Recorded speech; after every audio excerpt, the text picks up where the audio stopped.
नमस्कार. आज आपण अगदी झटपट तयार होणारी तोंडी लावण्यासाठी भरली सिमला मिरची बनवणार आहोत. खूप छान चविष्ट आणि अगदी झटपट तयार होते.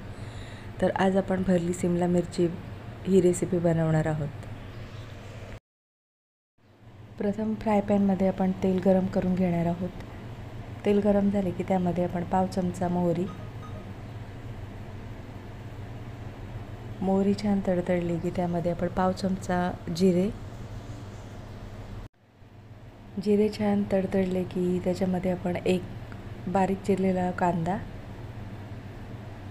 छान लालसर होईपर्यंत परतवून घेणार आहोत. तर इथे गॅसची फ्लेम स्लो ठेवायची आहे आणि कांदा परतवून घेणार आहोत.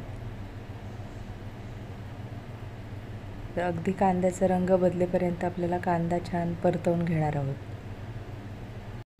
तर इथे कांद्याचा रंग बदललेला आहे. आता आपण कांदा परतवून झाल्यानंतर कांद्यामध्ये आपण आता एक बारीक चिरलेला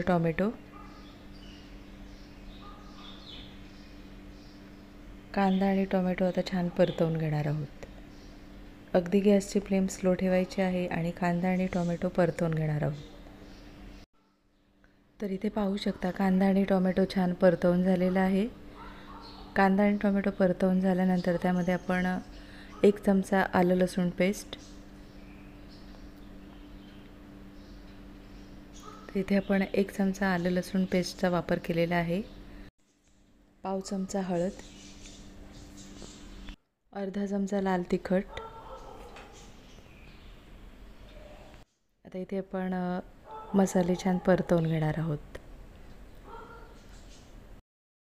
तर इथे मसाले छान परतवून झालेले आहेत आणि आता वरून बारीक चिरलेली कोथिंबीर, चवीनुसार मीठ आणि कोथिंबीर आता छान आपण परतवून घेणार आहोत. आता इथे उकडून घेतलेला बटाटा छान आपण स्मॅश करून घेतलेला आहे. बटाटा आपण आता छान फोडणीमध्ये परतवून घेणार आहोत. तर इथे गॅसची फ्लेम स्लो ठेवायची आहे आणि बटाटा छान फोडणीमध्ये आपण परतवून घेणार आहोत. तर इथे बटाटा आपण फोडणीमध्ये परतवून झालेला आहे. तर इथे गॅस बंद करायचा आहे आणि भाजी थंड करून घेणार आहोत. इथे आपण सिमला मिरची घेतलेली आहे. सिमला मिरची अशा पद्धतीने कट करून घेतलेली आहे.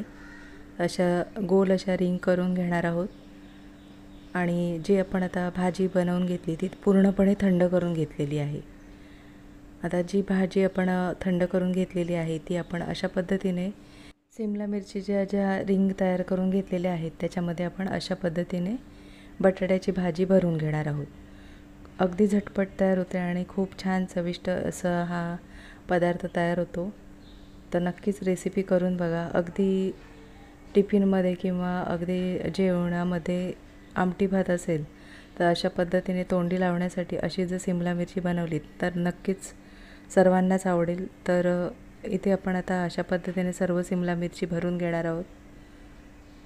तर इथे सर्व सिमला मिरची अशा पद्धतीने आपण छान भरून घेतलेले आहेत. तर इथे सिमला मिरची भरून झालेले आहेत आणि आता आपण त्या फ्राय करून घेणार आहोत. तर इथे एक फ्राय पॅन ठेवलेला आहे गरम करायला आणि त्यावर थोडंसं तेल आपण छान अशा पद्धतीने सर्व तव्यावर आपण पसरवून घेतलेलं आहे. तवा छान गरम झाला की गॅसची फ्लेम स्लो ठेवायची आहे आणि सिमला मिरची अशा पद्धतीने आपण सर्व तव्यावर ठेवणार आहोत. तर गॅसची फ्लेम स्लो ठेवायची आहे. लक्षात ठेवा गॅसची फ्लेम मोठी ठेवू नका. तर इथे सिमला मिरची आपण तव्यावर ठेवून झालेली आहे. वरून आता झाकण ठेवायचं आहे आणि 2 मिनटासाठी आपण छान स्लो गॅसवर वाफवून घेणार आहोत. तर इथे 2 मिनटं झालेली आहेत आणि एक बाजू छान खरपूस अशी भाजून झाल्यानंतर पलटायची आहे. अगदी स्लो गॅसवर आपण 2 मिनटासाठी आपण छान सिमला मिरची वाफवून घेतलेली आहे आणि वाफवून झाल्यानंतर पलटायची आहे. तर अगदी सर्व सिमला मिरची छान खरपूस अशा भाजल्या गेल्या आहेत. तर इथे सिमला मिरची छान खरपूस अशी एक बाजू भाजून झालेली आहे. आता दुसऱ्या बाजूने आपण 2 मिनटासाठी स्लो गॅसवर झाकण ठेवणार आहोत. 2 मिनटं झालेली आहेत आणि आता आपण झाकण काढून घेणार आहोत. तर इथे पाहू शकता सिमला मिरची छान अशी खरपूस भाजली गेली आहे तर इथे भरली सिमला मिरची छान तयार झालेली आहे. एका डिशमध्ये काढून घेणार आहोत. तर इथे गॅस बंद करायचा आहे आणि सिमला मिरची एका डिशमध्ये काढून घेणार आहोत. नक्कीच रेसिपी करून बघा. अगदी चपातीबरोबर, भाताबरोबर तुम्ही ही तोंडी लावण्यासाठी सिमला मिरची अशा पद्धतीने करू शकता. तर आजची रेसिपी आवडली असेल आणि चॅनलवर नवीन असलं तर चॅनलला सबस्क्राईब करा आणि व्हिडिओ आवडला असेल तर लाईक शेअर करा. पुन्हा भेटू अशाच नवीन रेसिपीमध्ये.